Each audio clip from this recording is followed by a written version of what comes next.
Oh, the man who died has been identified as Derek Williams, and his family says his death has left an unimaginable hole in so many people's lives.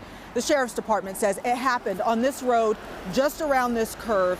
That's where Williams' truck blocked traffic, and they say it's a case of alleged road rage that quickly escalated. His family says the Derek Williams they remember had a contagious smile. He was the doting dad, the loving husband, the great friend, someone who served his country for 23 years in the Army. But now in a statement, his family's expressing that they're still in a state of shock after what happened Wednesday night. We have a lot of witnesses, and it's pretty evident what happened. And unfortunately, he lost his life due to the situation that he caused. Detective Ed Troyer with the Pierce County Sheriff's Department says during the evening commute on Chambers Creek Road, Williams sped past cars, used his truck to block traffic, then got out with a gun in his hand. As vehicles rolled to a stop, a passenger in a truck decided to take action. And he happened to be armed too, so he exited the passenger side armed.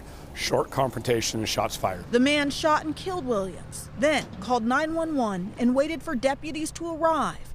No arrest was made, and what happened here is still under investigation. What the Williams family hopes for are answers to help them gain some closure to what they describe as a horrible tragedy. Not only do you have somebody who's deceased, you have some kids without a dad, a wife without a husband, and then you have the person who pulled the trigger who's going to have to live with what he did. And that's just terrible for everybody.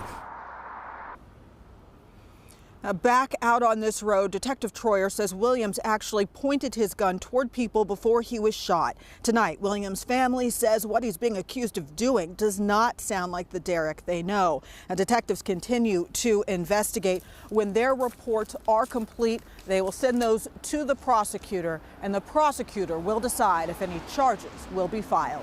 Live near Steilacoom, Natalie Swaby, King 5 News.